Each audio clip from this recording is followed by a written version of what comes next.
Coisa boa estar na presença do Senhor. Você que nos visita a primeira vez, seja muito bem-vindo. Essa é a sua casa, a casa que Deus proporciona amizade, alegria e comunhão. Eu quero glorificar a Deus pela sua vida e por tudo que Ele tem feito nessa casa. Hoje de manhã, nosso culto pela manhã, às 10 horas, foi sensacional.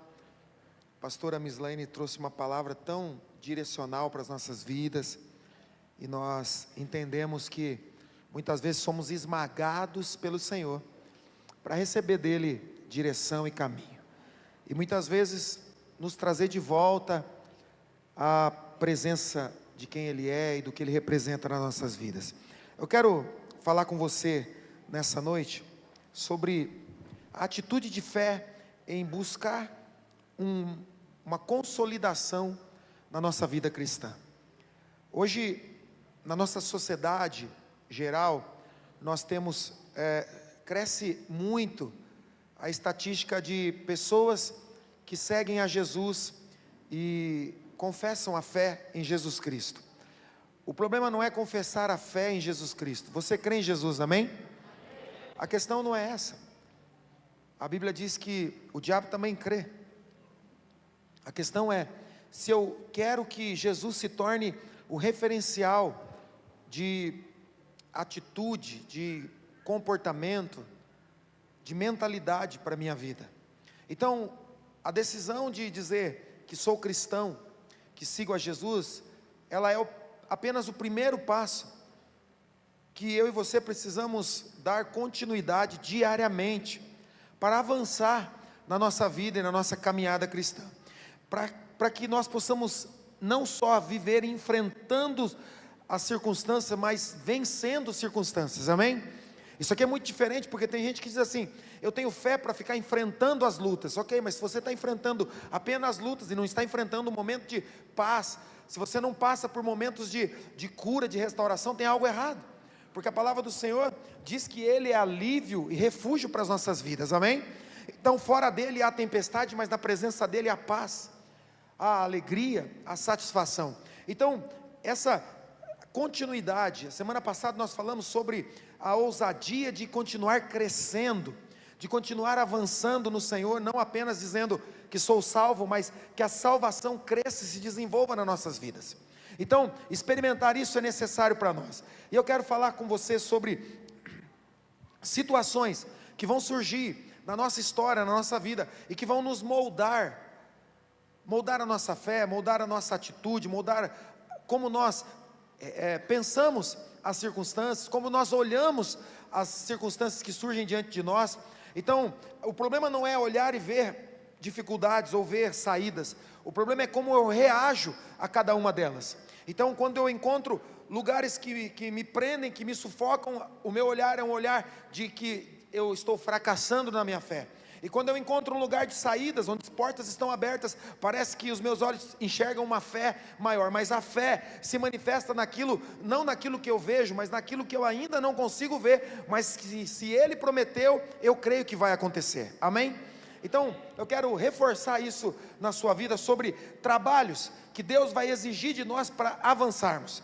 O reino de Deus veio sobre nós através do amor de Deus em Cristo Jesus, e veio através da graça dele, amém? Então você recebe o amor e o favor de graça, mas crescer e avançar vai te custar muitas coisas, vai custar a renúncia de muitas circunstâncias, de muitas coisas que muitas vezes se apegaram a nós. Com o tempo nós temos dificuldades de mudar as nossas escolhas e decisões. Por quê? Porque muitas vezes crescemos nesse ambiente, tomando decisões a partir da nossa sabedoria, ou do nosso conhecimento, ou de conhecimento de alguém que não está instruído em Deus, ou pode ter uma instrução, mas que não seja de Deus, para nos levar num caminho de vida. Então nós criamos caminhos, né? A neurociência, que trabalha a parte psicológica, vai dizer que nós criamos caminhos neurais. E o que são isso? São coisas que são plantadas em nós desde a nossa infância, e muitas vezes valores e crenças em que nós crescemos naquilo. Aquilo nem é a nossa realidade, mas é aquilo que a gente sabe. Você encontra uma pessoa que vive uma vida sem uma cultura de adoração a Deus, mas se você pergunta, você crê em Deus? O que ela diz? Sim, eu creio que Deus existe, eu creio no céu, no inferno. Elas creem, mas isso não é a realidade da vida dela. Mas então por que creem? Porque foram ensinadas dessa maneira, a saber que existe o mal e o bem, a saber que existe Deus e o diabo, mas pararam nisso.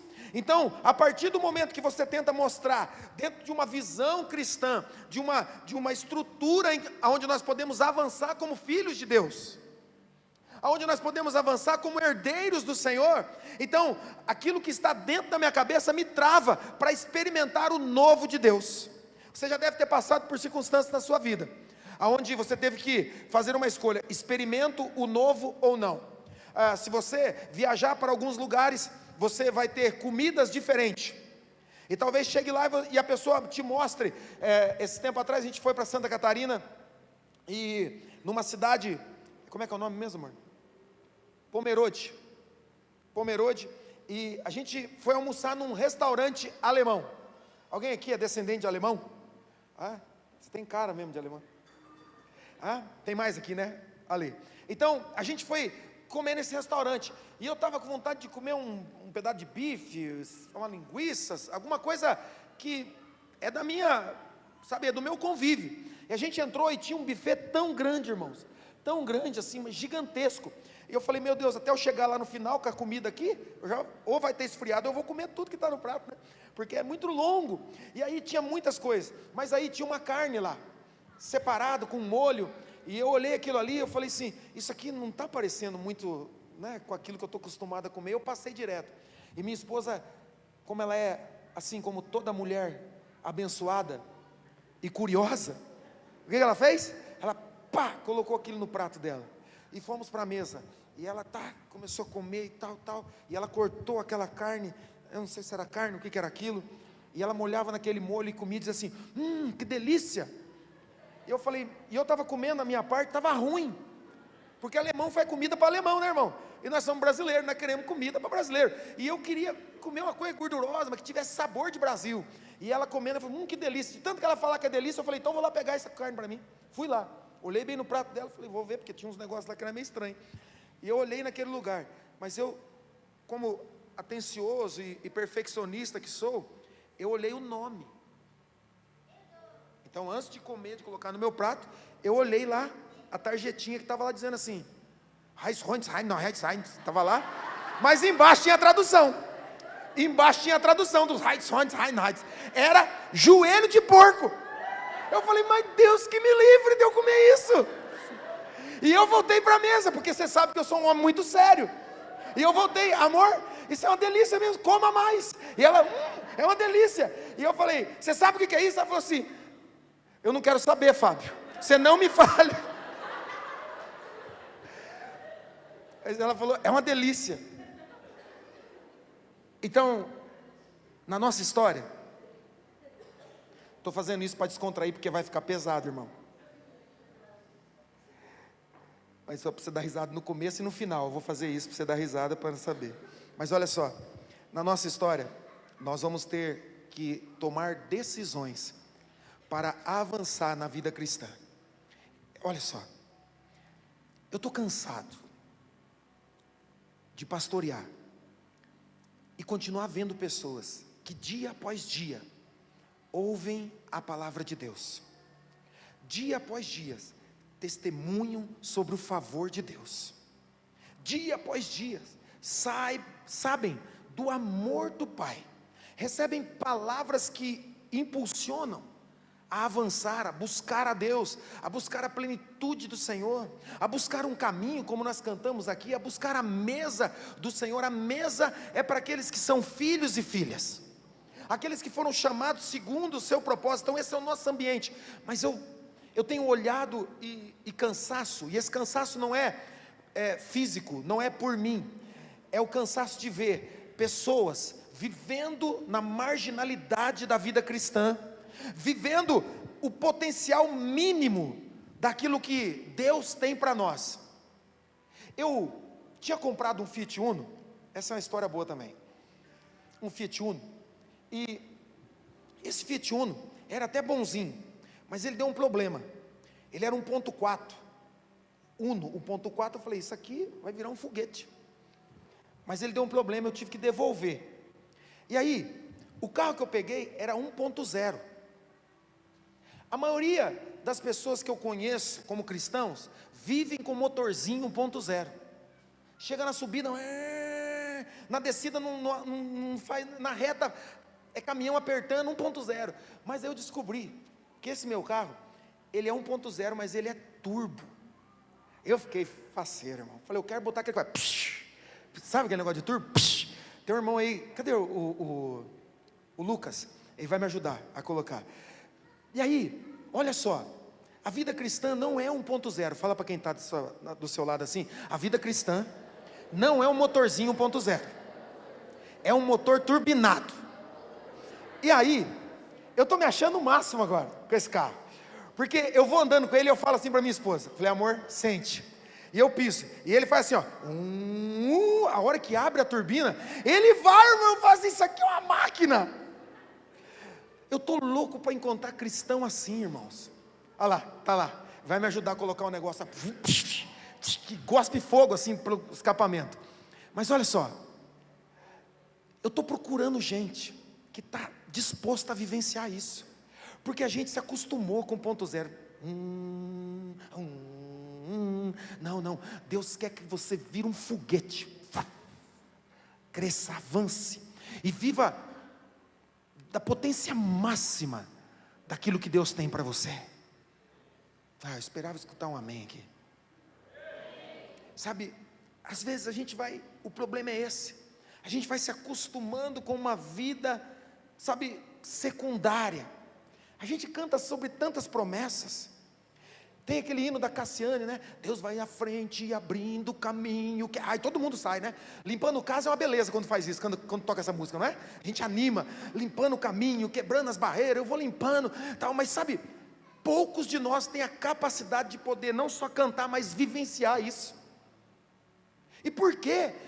É escolhido por Deus, é separado por Ele. Não, é porque fez a escolha de estar trabalhando com Deus, sabe, em uma conexão com Ele, para experimentar o melhor da vida com Deus. O melhor da vida com Deus não é o que Deus pode te dar, é o próprio Deus, é a própria presença. Conversei com uma pessoa, e ele disse, meu irmão é ateu, e eu disse assim, a melhor coisa na vida é você conversar com um ateu. Ele falou assim, não, é difícil. Não é, porque o ateu não tem a quem recorrer. Se você está passando por uma luta, alguém aqui está passando por uma luta grande aí? Deixa eu ver.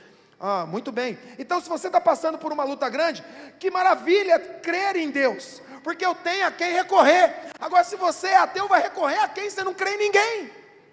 Então, a coisa melhor que tem é você poder compartilhar da sua capacidade de poder repartir, sabe, comunicar, falar com Deus sobre as suas lutas e dificuldades, e Deus responde no seu espírito. É maravilhoso. Eu não trocaria isso por nada, nem se tivesse uma solução para resolver todos os seus problemas. Não, o apóstolo Paulo fala assim, nós devemos nos gloriar nas adversidades. Por quê? Porque nós vemos a mão de Deus nos segurando, nos levantando, nos afastando, nos guardando. É maravilhoso isso. Quando nós erguemos as mãos aqui, eu falei hoje de manhã, é como um filho que corre para o pai, é como um filho que erga, e é assim mesmo. Deus está esperando você erguer as mãos e dizer assim, eu não consigo. E como uma criança, quem aqui é pai e mãe? O que seu filho faz quando aparece uma situação que para ele parece ser de perigo? Ele corre para você e ergue os braços, me pega logo no colo, sabe, está faltando muito isso para as nossas vidas às vezes, correr para Deus e dizer, Senhor, me pega no colo. Pastor, mas é difícil, né? Eu sou um adulto. Não, para Ele nos vê como filhos, como ainda crianças. Ele olha para nós com esses olhos. Então nós precisamos ter atenção naquilo que Deus está fazendo, não só quando as coisas ficam difíceis, mas em todo o plano que Deus tem para nós. Eu quero comunicar isso, essa verdade a você, através de um texto bíblico, que está lá em 2 Reis, capítulo 3. 2 Reis, capítulo 3. Semana passada nós falamos de Lucas capítulo 6, do versículo 6 em diante, que falava do homem da mão atrofiada ou ressequida. Aquele homem, ele tinha uma área de fragilidade na sua vida, e que não permitia que ele pudesse avançar em todo o seu potencial. Então, quando nós temos áreas em nossas vidas que impedem o fluir de Deus de forma íntegra, total em nossas vidas, nós vivemos uma vida com Deus limitada, mas a vida com Deus é a vida abundante, é a Zoe, a vida que vai além das bordas, a vida que avança, a vida que tem abundância, que não depende de circunstâncias, mas depende da minha fé em Deus.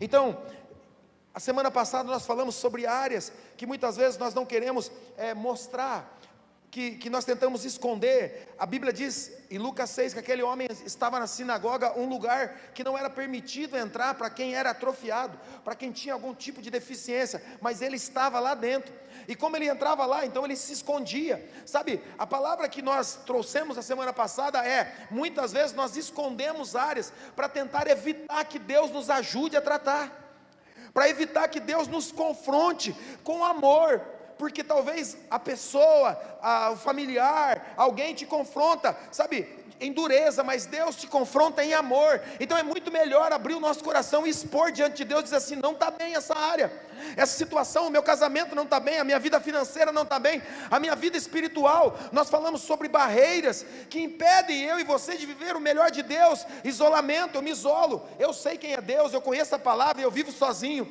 mas a palavra de Deus diz que Deus nos fez para viver em comunidade, para que nós possamos ter o irmão do nosso lado e orarmos uns pelos outros, para que haja cura, milagres. Então, o isolamento provoca isso, são barreiras que vêm contra a nossa vida, medo, orgulho e por aí vai. Eu quero reforçar isso, que quando nós encontramos esse ponto de partida de uma história poderosa no Senhor, então Ele nos levanta para experimentarmos os melhores dias de nossas vidas. Mas escute, não é assim de qualquer maneira, existe um trabalho a ser feito. A maioria de nós quer um comprimido que resolva as nossas dores e crises. Pessoas vão atrás de muitas fórmulas, e tudo bem, você pode ir, não tem problema nenhum, mas o remédio para a sua vida tem um nome, é Jesus Cristo. E você não encontra Ele em frascos, você não encontra Ele em páginas, você não encontra Ele em cursos, você não encontra Ele em podcast, você encontra Ele no lugar secreto. E quando você o encontra, Ele diz: eu posso fazer tudo na sua vida, mas existem áreas que você vai ter que trabalhar, que você vai ter que confiar para poder experimentar o melhor de Deus. Porque senão você pode até experimentar o melhor que as suas mãos podem fazer, mas isso não é o melhor de Deus. O que a sua mão pode fazer não é o melhor de Deus, mas aquilo que Deus está gerando na sua vida, isso sim é o agir de Deus. Amém? Então vamos ler. Eu quero ler com você, quero que você tenha sabedoria e conhecimento e entendimento para poder avançar nesse texto que diz assim: depois da morte de Acabe, rei, ele era rei em Israel, o rei de Moabe se rebelou contra o rei de Israel.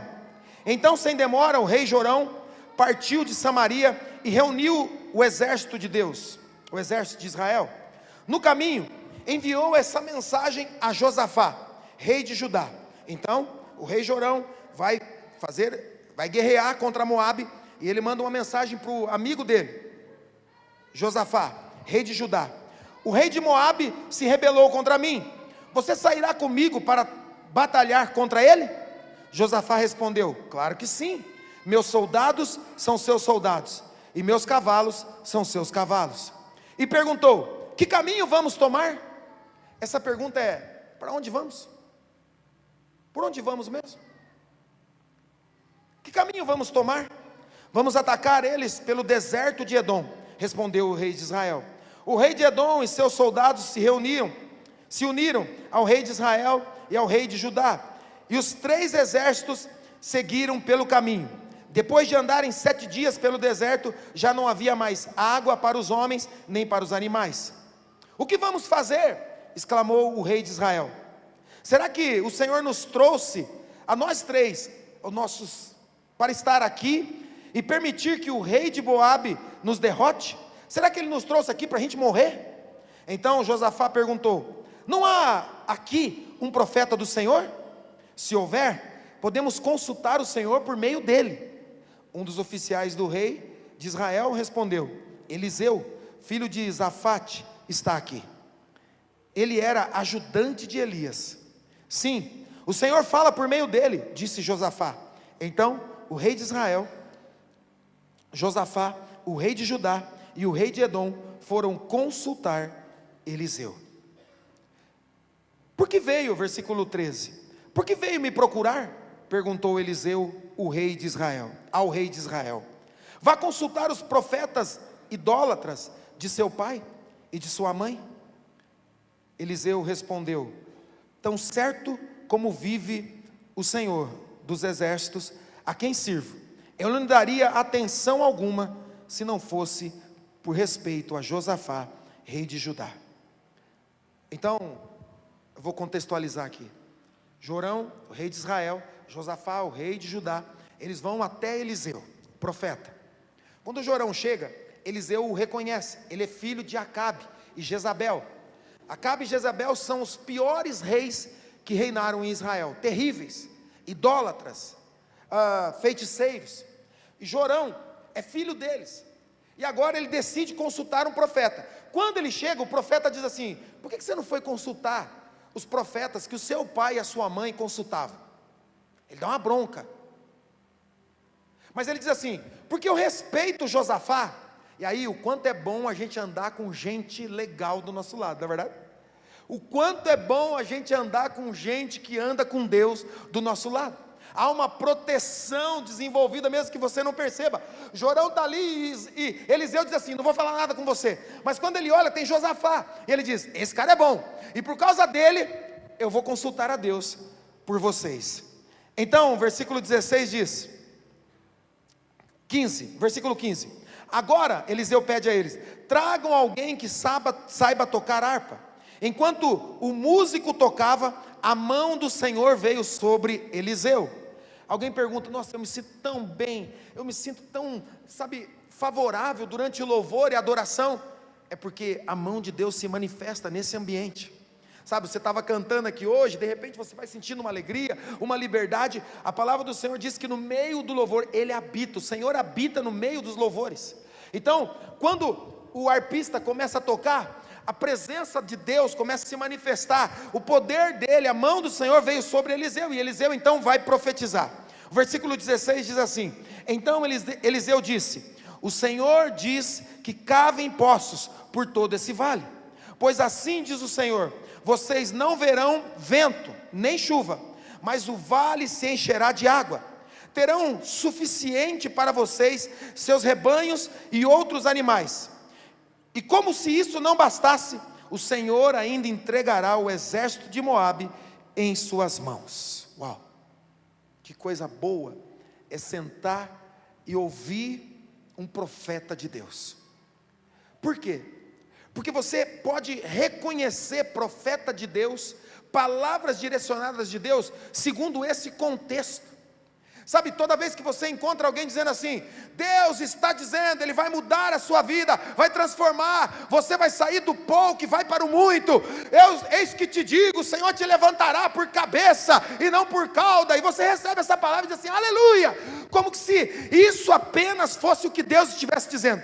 Mas quando você olha aqui, você percebe que há um caminho para a profecia, há um caminho para a direção de Deus. A primeira direção que o profeta dá, não é dizendo: Deus vai livrar vocês, Deus vai mudar isso. Não, a primeira palavra que vem no versículo 16, o profeta diz assim: Deus disse, cavem poços. Olha só como começa uma profecia de verdade, olha como começa uma palavra de Deus de verdade para a sua vida. Não é, você vai vencer, você vai avançar, tem um trabalho para você. Eu disse que não ia ser tão bom, né? Eu avisei que não ia ser tão bom. Pastor, eu queria só vir no culto, erguer minha mão e Deus mudasse tudo lá na minha casa. Não vai ser assim.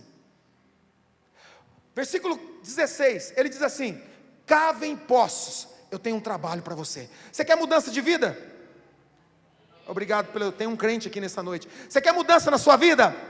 Você quer mudança na sua família? Você quer uma mudança na sua mente? A Bíblia diz, tem um trabalho para você. A propósito, fala para quem está do teu lado aí: você está muito devagar. Pode falar. Tem um trabalho para você. Não é bom? Não, não é bom, pastor, eu queria só descansar. Não, mas não tem como. Não tem como, tem um trabalho a ser feito. Eu queria ir na igreja e Deus mudasse toda a minha casa, a minha família. Sabe o que a gente quer? A gente quer solução, mas não quer Deus. A gente quer, sabe, o favor, mas não quer estar com Ele. Porque eu queria que Deus fizesse tudo. Não, existe um trabalho, sabe por quê? A maioria das coisas que eu e você enfrentamos, foi nós que nos metemos. Sim ou não?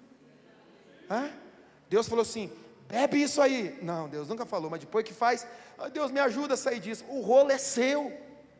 E Deus fala assim, primeira coisa, para eu te mudar, tem um trabalho para você. Mas eu estou fugindo da CLT. Eu não estou querendo nem, e até para mudar de vida com Deus tem que trabalhar, tem. O profeta Eliseu diz, Deus está dizendo, cavem poços, eu tenho um trabalho para vocês. Qual é a falta e a necessidade deles? O que eles estavam precisando? De água, está lá no texto. Eles precisam de água. Eu não sei o que é que você precisa nessa noite. Eu estou parecendo aqueles pastores pentecostal, né? Eu não sei o que você precisa nessa noite, mas o Senhor está aqui para mudar a sua vida. Quem crê, diga aleluia. Ok, isso você ouviria em outro lugar, mas aqui você vai dizer, e você vai ouvir, tem um trabalho para você.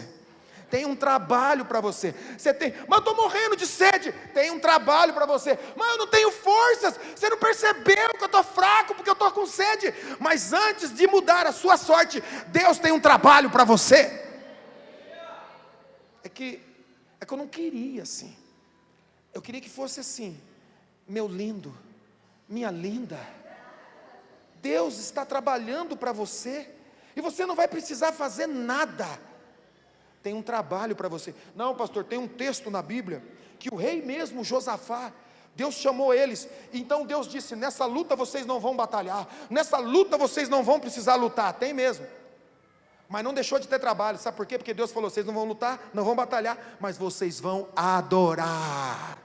Tem um trabalho para você, na luta, na adversidade, adore, é um trabalho. Por que é um trabalho? Porque a gente não quer adorar, a gente quer solução. A gente quer cantar, sabe, quando tudo acontecer, é como o canto de Miriam.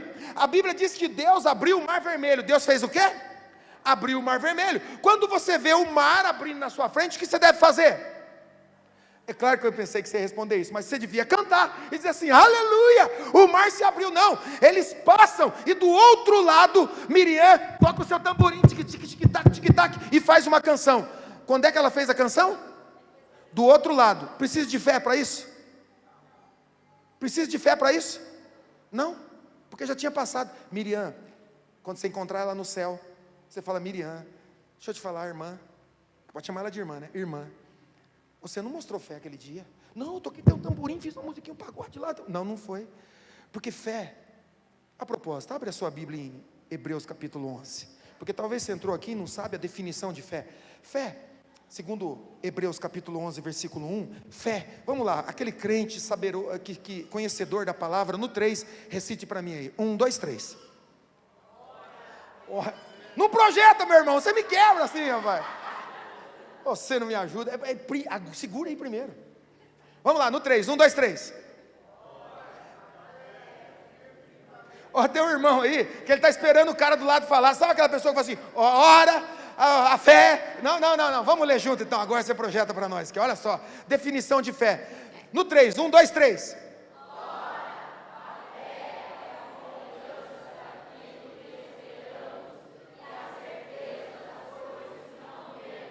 Uau, fala para quem está do seu lado assim, isso aí que é fé, é isso aí, você não precisa ver. Miriam viu e não adorou. Depois que passou, ela adorou. Deixa eu te dizer, você não precisa de fé para depois, você precisa de fé para antes. Será que você entendeu isso aqui? Você precisa demonstrar sua fé antes, é durante. Então, Deus diz para você nessa noite, eu tenho milagre para você, eu tenho salvação para você, eu tenho uma mudança para você, mas quer saber? Tem um trabalho antes disso. Tem um posicionamento antes disso. Então Eliseu disse, cavem poços, porque assim diz o Senhor, depois de você cavar os poços, depois de você fizer o quê? Cavar os poços, depois que você fizer esse trabalho, então eu te darei a vitória, então eu farei com que vocês possam ver a vitória. É incrível, porque a maior necessidade que eles tinham, Deus usou para trazer a maior vitória. Porque sabe, se eu quero água, eu preciso ter aonde armazenar essa água, sim ou não? Se eu quero prosperidade do Senhor, eu preciso aprender a viver, sabe, muitas vezes com o mínimo, para que Deus me dê prosperidade, para que eu saiba trabalhar com ambas as situações, que eu saiba guardar, que eu saiba, sabe, proteger aquilo que Ele me dá. A maioria de nós gasta tudo de uma vez, pensando que não haverá mais, então eu vou aproveitar o que eu tenho, mas Deus sempre tem mais para ser derramado sobre a sua vida. Então eu preciso entender isso. Então eu quero orar com você, para que nós possamos nessa noite entender que Deus é um Deus que nos abençoa, amém? Mas Ele também trabalha e forja, como foi dito hoje de manhã, o nosso caráter. E para que Ele faz isso? Para que a gente possa aprender. Escute, eu falei, estou cansado de ver cristãos que quando tem um testemunho, quando tem uma palavra de vitória, eles estão cheios de fé, mas quando uma próxima luta vem, quando uma próxima adversidade surge, a gente esmurece, se esquecendo do que Deus acabou de fazer, se esquecendo da palavra que Ele acabou de nos dar, se esquecendo do trabalho que Ele acabou de nos pedir. Eu estava até querendo orar muito, eu estava até mudando as minhas, sabe, as minhas disciplinas, eu estava mudando os meus hábitos, para poder chegar mais perto, mas olha só, olha o problema que veio, olha a crise que veio, isso aí é para matar a nossa fé, não, isso aí é para moldar a nossa fé, depende de como você vai olhar para isso. Então eu quero orar com você, e depois nós vamos gastar uns 15 minutos, vai ser um pouco mais de 15, mas a gente vai terminar hoje assim, em nome de Jesus. Feche seus olhos, eu quero orar com você. Pai, eu quero te agradecer por essa noite, ela tem sido tão contagiante. Eu quero experimentar mais do Senhor, na minha casa, na minha família. Eu quero experimentar mais do Senhor, no culto, que não termina, mas que avança pela semana. Eu quero te pedir, Senhor, que o Senhor nos dê direção, que o Senhor nos dê caminho para avançar em sabedoria e conhecimento, de que o Senhor é um Deus que faz muitas vezes tudo aquilo que nós imaginávamos que não conseguiríamos, mas que na maioria das vezes o Senhor usa as nossas mãos para criar a sustentação daquilo que o Senhor vai fazer em nossas vidas. Há um trabalho a ser feito, há um trabalho que nós precisamos fazer, e nós queremos aprender nessa noite, em nome de Jesus. Se você crê, diz amém. Preste muita atenção, o versículo 8, põe para mim lá, eu vou falando, você vai colocando para mim lá. O versículo 8 diz assim: que caminho vamos tomar? Perguntou, por qual caminho nós vamos atacar? Sabe, o primeiro ponto aqui é, quem anda te dando direção, ou direções, ou a quem você tem dado ouvidos, para se posicionar, na sua fé, na sua casa, na sua família? Sabe, cuide, existem características em pessoas, que podem se tornar, sabe, professores, gente que nos dá direção, existem características neles, que reforçam a qualidade de Cristo. Então cuide, quando você está ouvindo pessoas, quando você está ouvindo conselhos, tente avaliar o histórico das pessoas.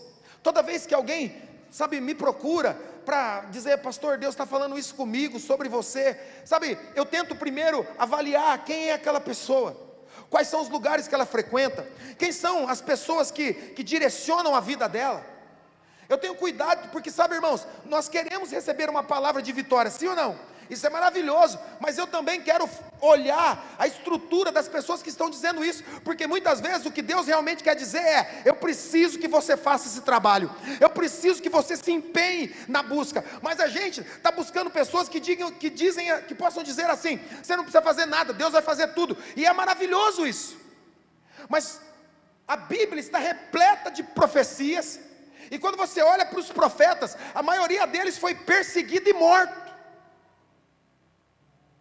Atos capítulo 7 vai dizer sobre isso. Estevão, antes de ser apedrejado, ele começa a recitar toda a história do povo de Israel, e ele fala sobre os profetas. Ele diz assim: todos os profetas foram perseguidos e mortos. Por quê?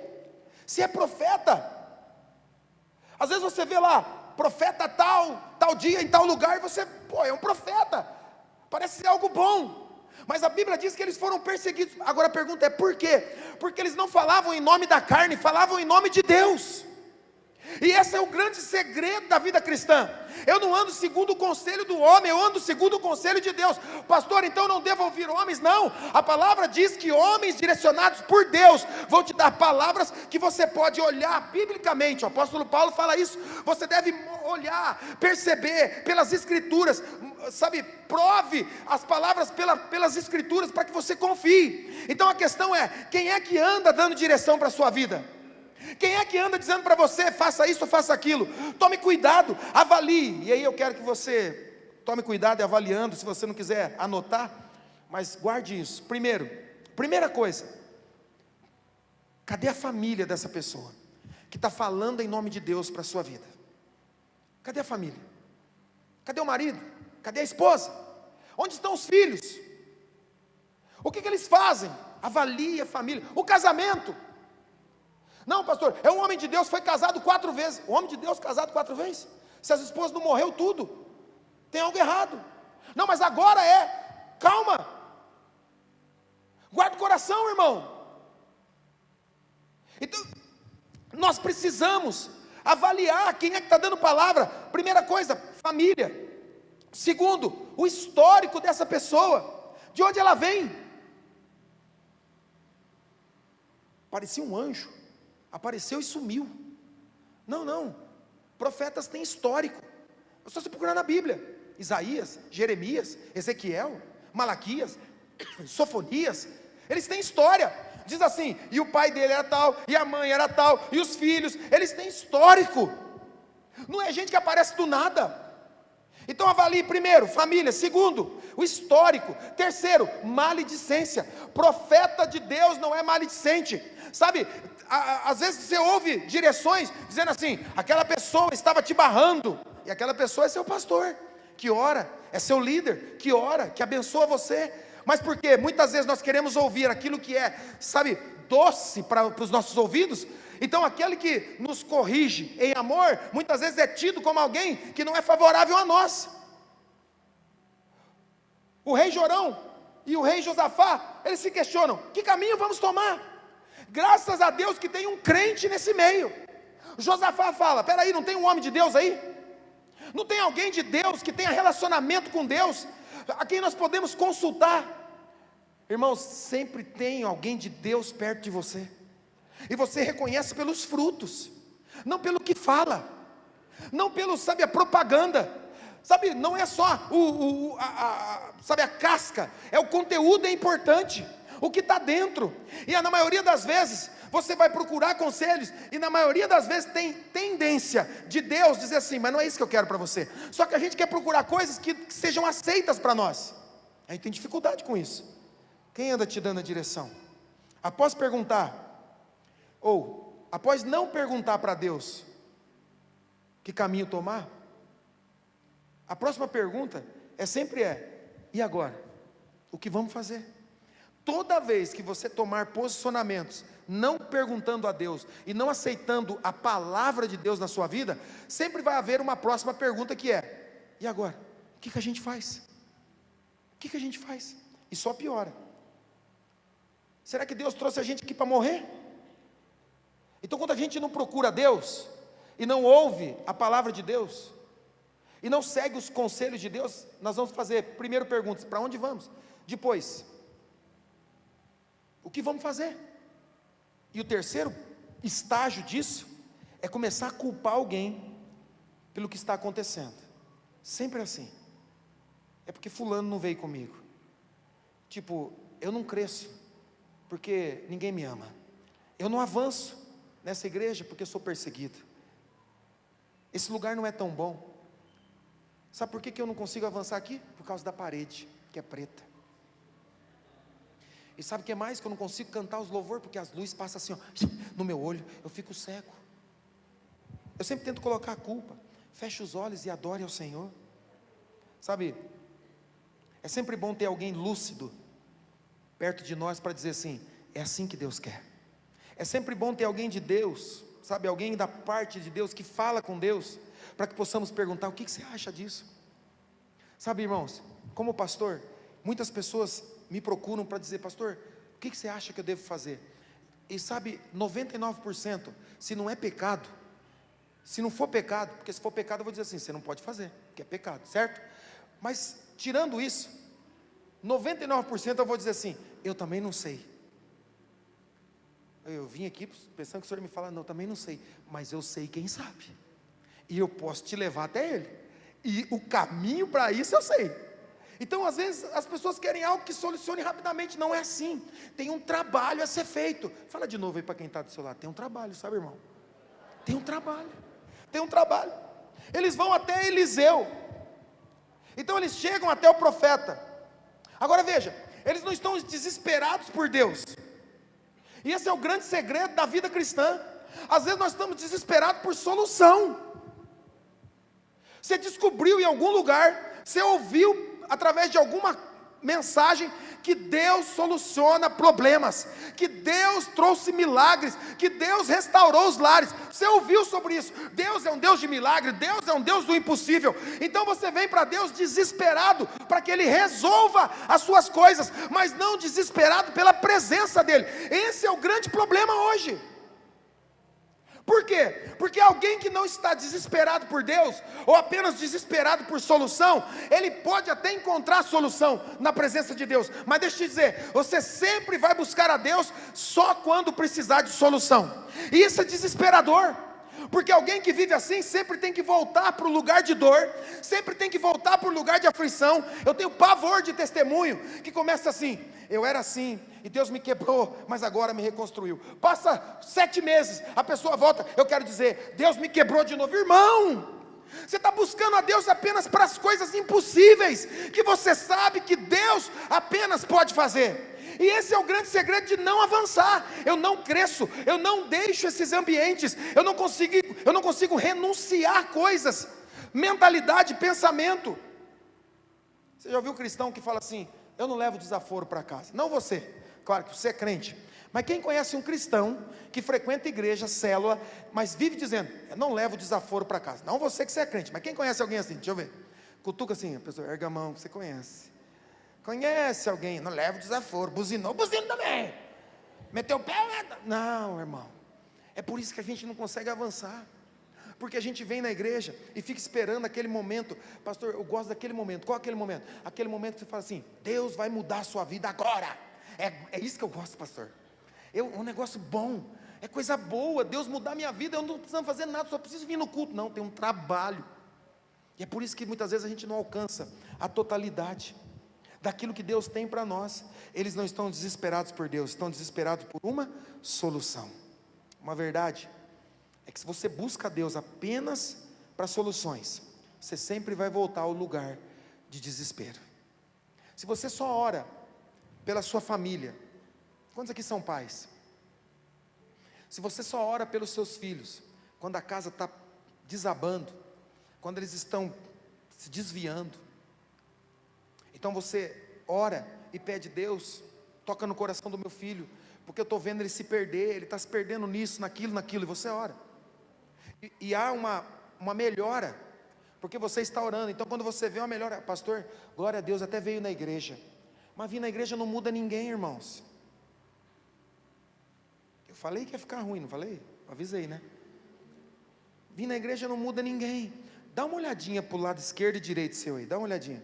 Está cheio de gente aqui na igreja que não mudou, irmãos. Ele só mudou, não é você. Só estou pedindo para você olhar só, não precisa acusar. Porque tem gente fazendo assim: sabia? Então olha só, a questão não é estar na igreja, a questão é me posicionar. Tem gente que cansa de Cristo, tem gente que cansa do ambiente de Deus. estou cansado, pastor, eu queria ir embora hoje, descansar. A Bíblia diz, Jesus disse, eu sou o seu descanso. Antes o descanso era um dia, agora o descanso é a pessoa de Jesus Cristo. Vinde a mim, vós que estáis cansados e sobrecarregados, e eu vos... Presta atenção, porque para alívio, Deus não fala para você ir para a igreja. Para cura e restauração, Deus não fala para você ir na igreja. Olha o que o texto diz: vinde a mim, vós que estáis sobrecarregados e cansados, e eu vos aliviarei. Ele está dizendo, vinde para a igreja, vinde para a célula. Não, ele está dizendo, vinde a... Ele está falando, vem para a minha presença.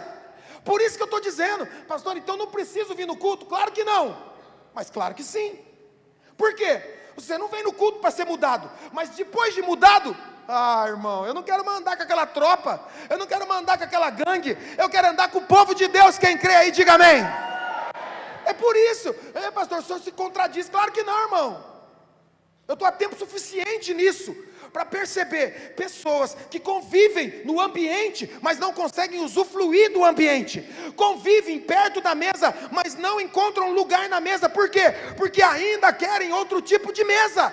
Essa é uma noite que eu e você temos ouvido uma palavra. Deus tem promessa para a sua vida, Deus vai mudar a sua sorte, mas antes tem um trabalho para você.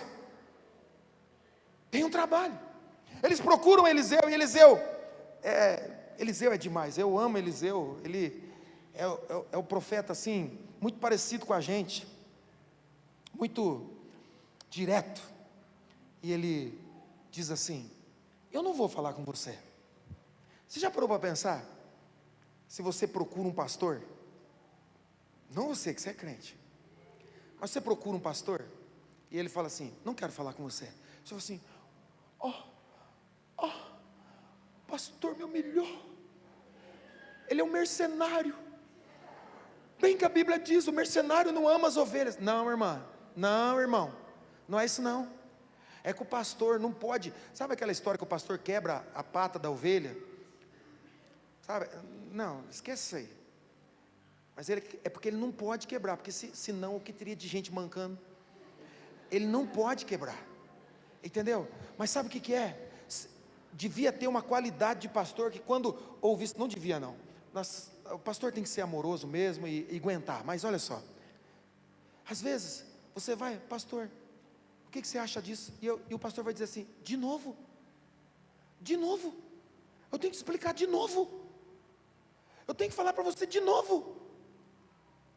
Então chega uma hora que a pessoa procura, e o pastor devia falar assim, não quero falar com você não. Por quê? Eu já te falei sobre isso 5, 6 vezes. Eu já expliquei isso aqui para você 5, 6 vezes. Você sempre volta para o lugar de desespero, porque você quer. Não, eu não quero. Uma vez uma pessoa disse para mim, pastor, eu não consigo deixar a droga. Eu falei, não consegue deixar a droga porque você ama a droga mais do que Deus. E droga serve para qualquer coisa, que até namorado é uma droga, namorada também é uma droga. Tem um monte de droga espalhado pelo mundo. E por que você não larga essa droga? Porque você gosta mais, ama mais do que a Deus. Não, eu amo a Deus em primeiro lugar. Se você amasse a Deus em primeiro lugar, você não estaria trocando e negociando isso. Pastor, mas que se eu não fizer, vai me largar. Se eu não fizer, se eu não for, vão me deixar. Então você já deixou, você já fez sua escolha. Você ama mais circunstâncias, lugares do que a Deus, posições. Então esse é o chamado de Deus para nós. Eliseu é o cara que fala assim, eu não vou falar com você. Por que, Eliseu? Porque o seu pai e a sua mãe fizeram isso, e várias vezes o profeta Elias, que era o mentor de Eliseu, disse assim, não ajam dessa maneira. Elias dizia, não andam segundo essa palavra. Elias sempre corrigiu e os pais não mudaram. E agora ele está lidando com o filho, ele está dizendo assim, não vou falar com você, porque você deve ser da mesma laia. E era mesmo. A Bíblia diz que Jorão não fez tudo que era igual aos seus pais. Presta atenção, porque você é filho de alguém. Você não nasceu da natureza, né, irmão? Tipo o Avatar, né? Sabe o Avatar, aquele filme lá que nasce da... Não, você não nasceu de uma árvore, não. Você foi gerado. Então ele está dizendo assim, ó, tem algo geracional na sua vida, Jorão. Tem algo aí. E a gente às vezes fala assim, não tem nada. Tem sim, irmão. Vira e mexe, você ouve assim, você é tão parecido com a sua mãe, né? Principalmente os casais aqui. Quando são casados, deixa eu ver. Você não fala assim, você é igual ao seu pai mesmo, né? igualzinho sua mãe, né? Meu Deus, parece que eu estou vendo assim na minha frente. Não diga isso. Vai, depois morre e não sabe por quê. O olhinho quente na orelha assim, ó, de noite. Escuta, Eliseu disse para Jorão: você está igual aos seus pais. Porque Jorão, você pode ler na Bíblia. A Bíblia diz assim que ele tirou algumas coisas. Jorão não foi igual os pais, ele não foi. Mas a Bíblia diz que ele não tirou tudo. Ele tirou algumas coisas e continuou fazendo adoração a outros deuses. Presta atenção, é sobre isso. Essa noite é sobre isso. É sobre quem eu decido adorar, quem eu decido entregar a minha adoração. A adoração é prostração. Eu me prostro diante daquele que é o meu Senhor. E não são as lutas, as dificuldades, nem as tentações. Pastor, mas então como eu faço isso? Quando eu permito que essas coisas me governem, que o desejo me governe, que a vontade, que as coisas que a carne domina, venham sobre mim e me aprisionam, eu estou dizendo, eles são senhores sobre a minha vida. Quando eu permito que a minha mentalidade agressiva, eu respondo mesmo, falou, eu respondo, brigou, eu brigo também, eu estou permitindo que essas coisas me dominem. O nome disso é prostração, que vem da raiz da palavra adoração. Eu estou adorando essa circunstância. Agora, para a gente caminhar para o final, não acontece isso com a gente? Circunstâncias que não são novas, elas não surgem. O diabo planejou algo novo. Não, geralmente são coisas que a gente está lidando a vida toda. E Deus está dizendo, eu estou te dando um escape sobre isso. Eu estou te dando força para resistir sobre isso, mas você vai lá e se envolve em outra mesa que não seja a minha. É sobre isso.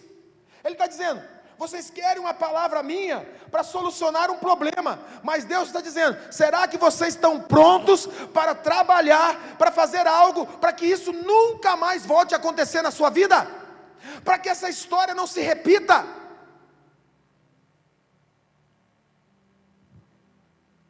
Algo que me defina, não algo temporal. Sabe, não é uma temporada bem, é uma vida na presença dEle. Em João 4, a Bíblia fala de uma mulher, que nem cita o nome dela, só diz que ela era de Samaria. Você conhece ela por mulher samaritana. Jesus fala para ela assim, eu tenho uma fonte. Eu tenho uma fonte. Depois ele melhora e diz assim, eu sou a fonte.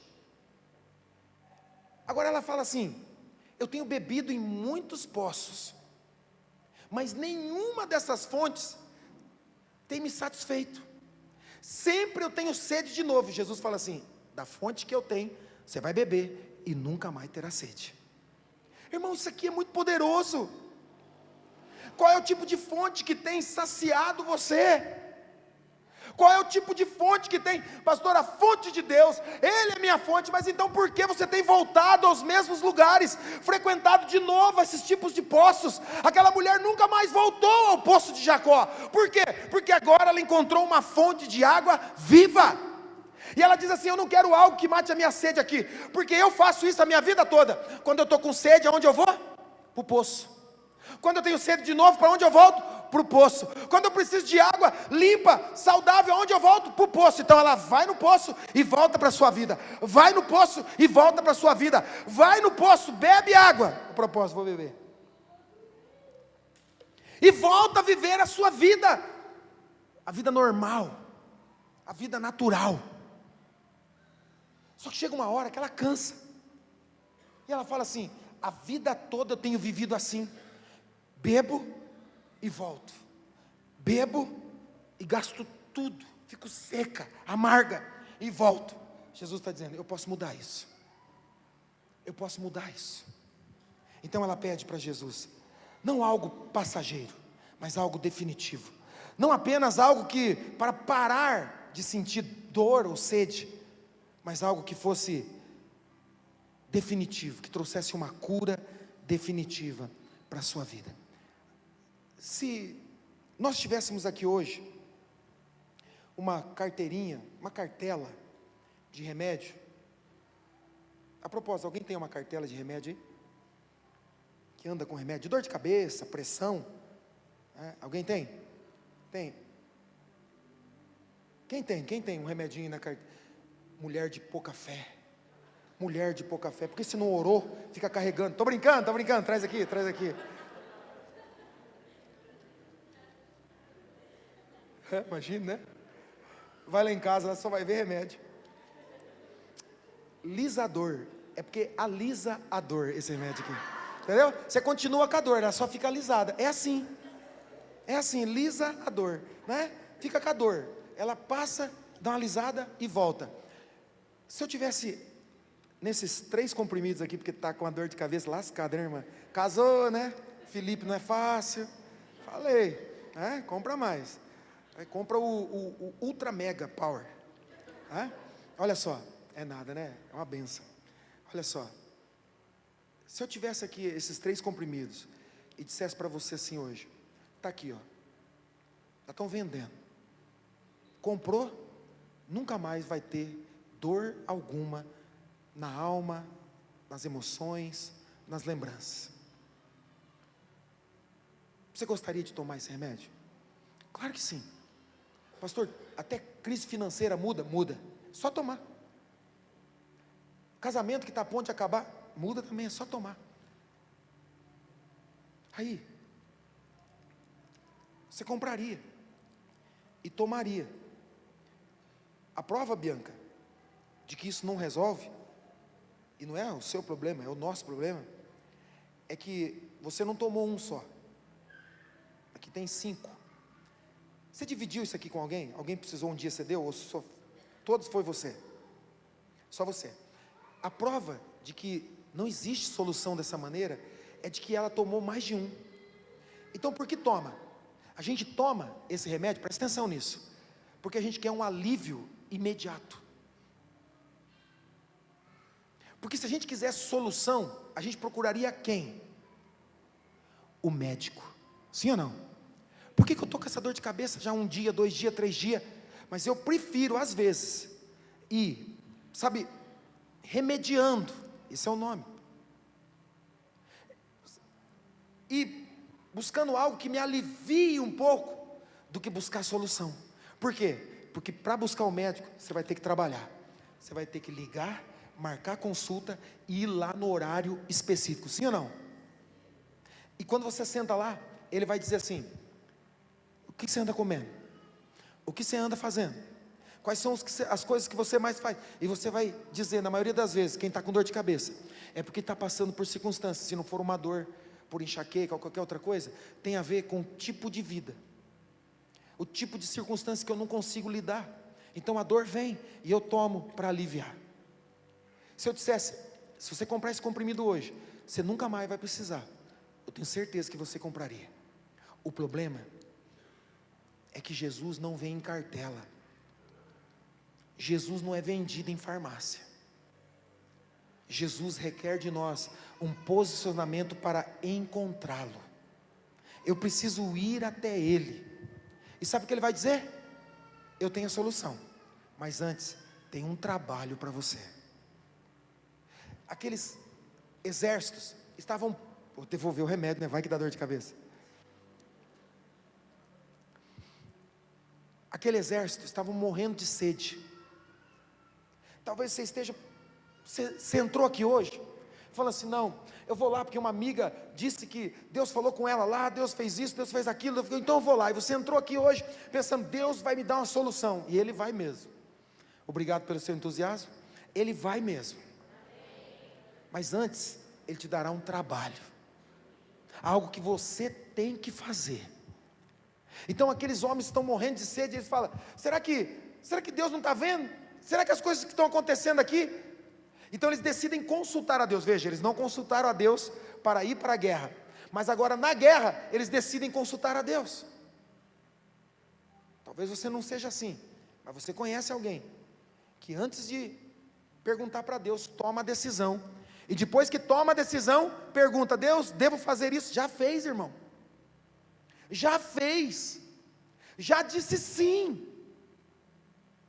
Então eles agora consultam, e a palavra de Deus diz: vocês têm que cavar. Mas do que eles precisavam? De água. Eles precisavam de solução.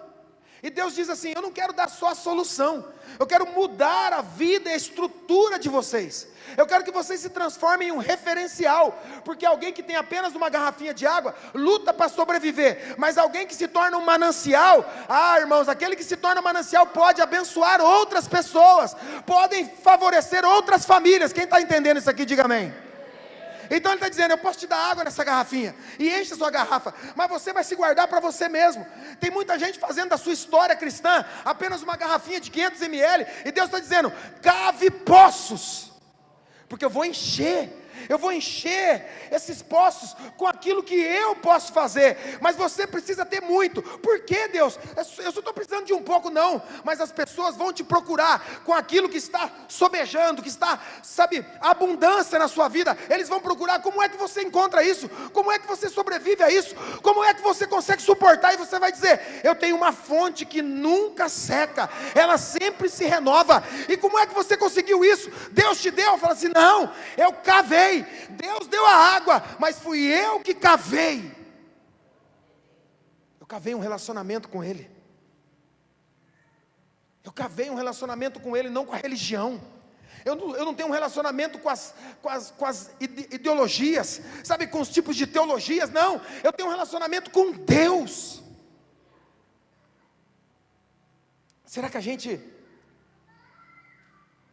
precisa disso? É interessante porque, antes do profeta falar, ele fala assim: será que tem alguém aí que toca harpa? Uma musiquinha. A propósito, podemos tocar um pianinho aí?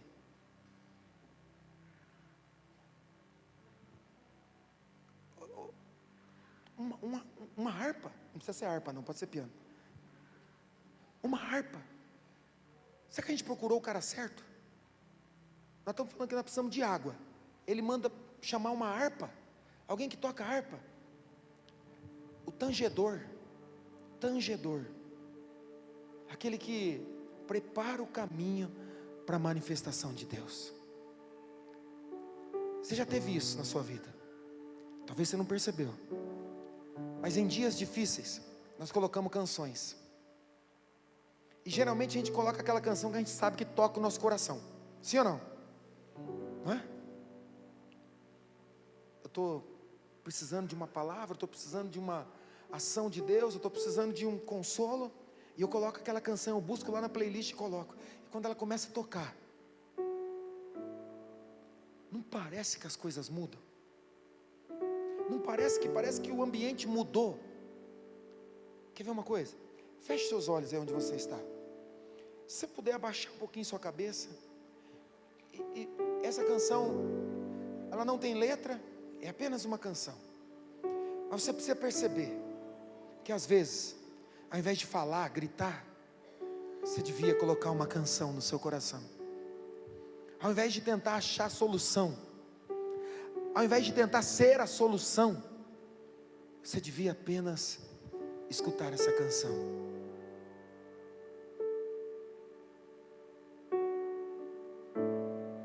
Eliseu falou: tem um arpista aí? Traz ele. Então ele começou a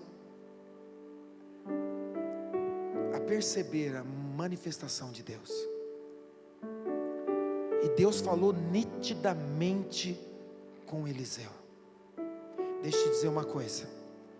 Às vezes você diz: Deus falou comigo, mas eu não sei se é Deus. Se você não sabe que é Deus, não é Deus. Guarde isso. Se você em algum momento fala assim: eu não sei se é Deus, não é Deus. Não é, porque quando for Deus você vai saber. Pastor, como eu vou saber? Você vai saber. Vai te trazer paz, convicção. Você vai ter certeza. Convicção é certeza. Eu estou convicto. Então, depois da musiquinha, alguém poderia dizer: eu preciso de uma palavra de cura, de milagre. Até quando vai ficar essa musiquinha? Então, quando o arpista para, Eliseu diz: Deus vai fazer algo poderoso, mas você vai precisar cavar. E eles começam a fazer isso, porque depois de um ambiente de adoração, Deus sempre manifesta a sua bênção.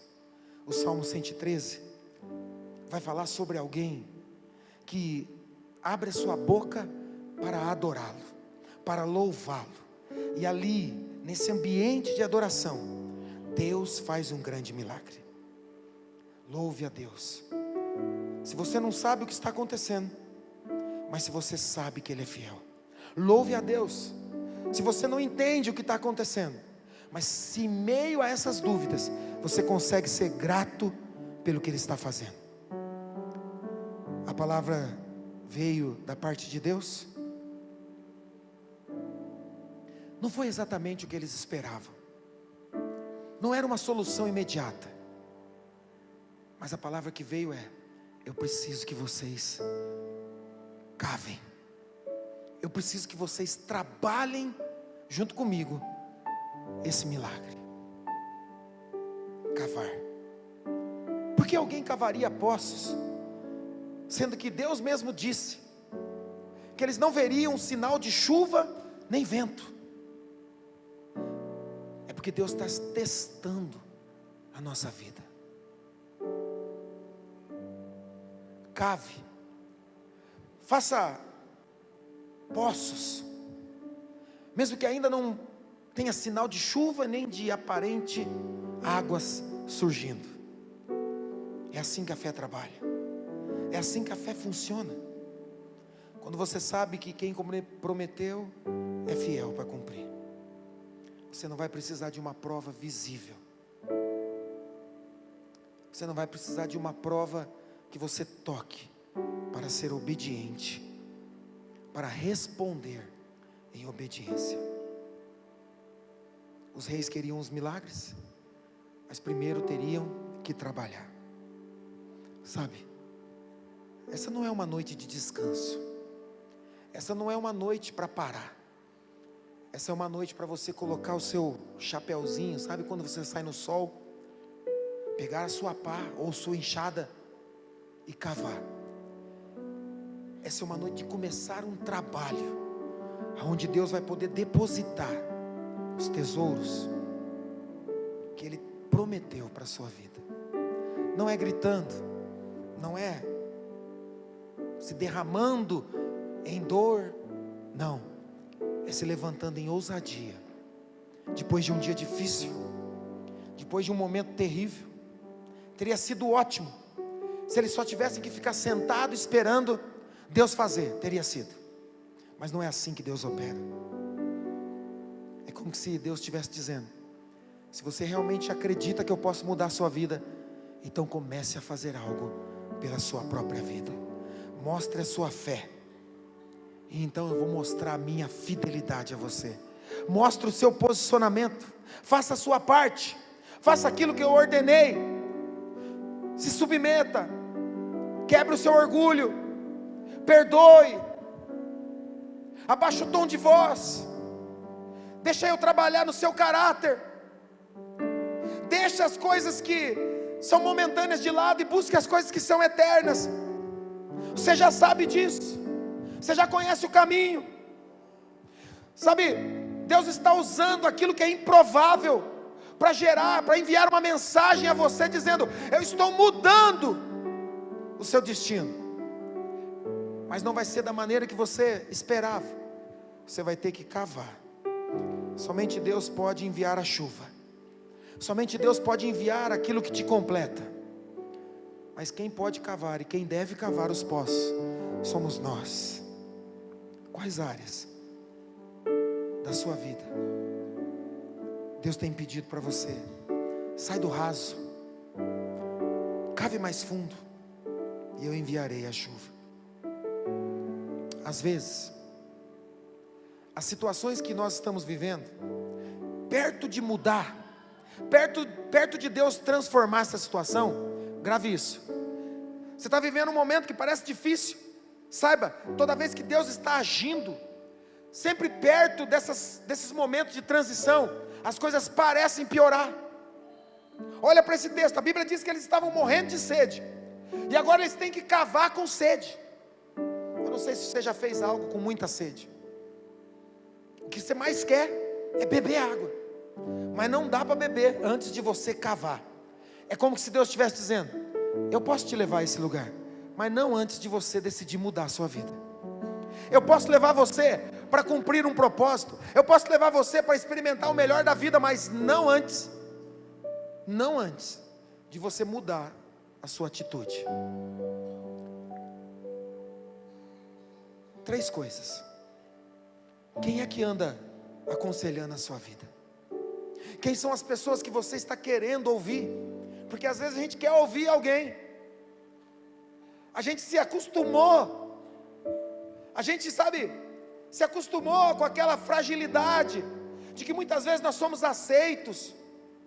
Eu prefiro aquela pessoa porque ela me aceita, mas essa pessoa não tem como mudar e moldar a sua vida. Por quê? Porque aceita, é conivente. Não ser conivente é uma das tarefas mais difíceis como pastores, como líderes, como cristãos. Não ser conivente com as circunstâncias que podem acontecer na nossa história, na nossa vida, que elas não se repitam na nossa história. Não aceitar que isso é natural na minha vida é uma das partes mais difíceis. Por quê? Porque vai contra tudo aquilo que eu fui ensinado a vida inteira, ou tudo aquilo que eu fui exposto a minha vida inteira. Às vezes a gente tem prazer, ou o privilégio de contar um testemunho familiar, financeiro, um testemunho de cura, é maravilhoso. Mas sabe, viver nesse ambiente apenas, viver apenas de uma história, é ruim demais. Porque muitas vezes eu digo, eu fui exposto a tanta coisa, mas Jesus me libertou, amém. Mas se você não perceber a estrutura que Deus tem para te levar, o lugar que Ele tem, você vai começar a repetir as mesmas falhas, os mesmos erros, novamente. Por quê? Porque simplesmente você disse: Deus me tirou de um ambiente onde seria terrível, e olha como eu vivo. Ok, você não vive daquela maneira, mas se você não cuidar aos poucos e não começar a cavar a intimidade com o Senhor, irmãos, quantos aqui oram? Ok, quantos aqui oram por alguém? Já oraram por alguém? Orar mesmo, intercessão, o nome disso, intercessão. Ok, agora não precisa erguer a mão. Sabe qual é a oração mais difícil de se fazer? Não é quando você está precisando, não é quando alguém está precisando. Sabe qual é a oração mais difícil? Sabe ou não? Qual é? Sabe não? Vou te dizer. É quando você é ofendido e magoado e ferido, e você tem que orar para que Deus abençoe aquela pessoa. Essa é a oração mais difícil. Mas eu fui humilhada, eu fui humilhado. Ora e abençoa. A única coisa que pode mudar essa situação é Deus entrando nessa história. A única coisa que pode mudar o seu casamento de uma ofensa, o seu relacionamento de uma mágoa, é Deus entrando nessa história. Então, pastor, como Deus vai fazer? Eu vou orar. Sim, mas você vai ter que orar pelo ofensor. Você vai ter que orar por aquele que te agrediu. Você vai ter que orar por aquele que te causa dor. É difícil. É difícil caminhar. É gostoso quando a gente tem que orar por alguém que nos abençoa. Senhor, abençoa aquela pessoa. Senhor, como é bom. Mas quanto que é difícil. Sabe qual é o nome disso? Cavar. Deus está dizendo: eu não posso liberar mais na sua vida, porque você ainda não entendeu que você tem que orar por aqueles que te magoaram, que te feriram. Pastor, mas eu fui ofendido.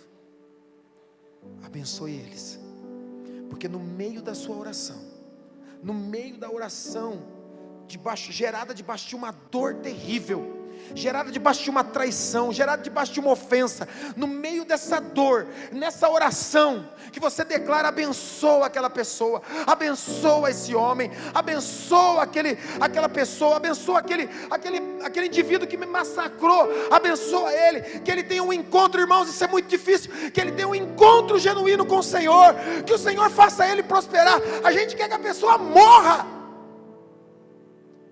mas Deus fala assim: ore para que ele encontre vida, ore para que ele vá além do que você está hoje.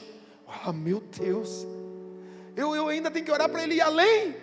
Não, essa é a oração de quem cavou. Deus está dizendo: eu posso liberar favor sobre a sua vida, mas primeiro você vai ter que cavar, porque cavar é um esforço, gera esforço, estresse. Você já tentou cavar em lugar pedregoso, que você finca a pá e não vai, bate numa pedra, pim! Você fala assim: meu Deus, aqui é muito difícil. É sobre isso.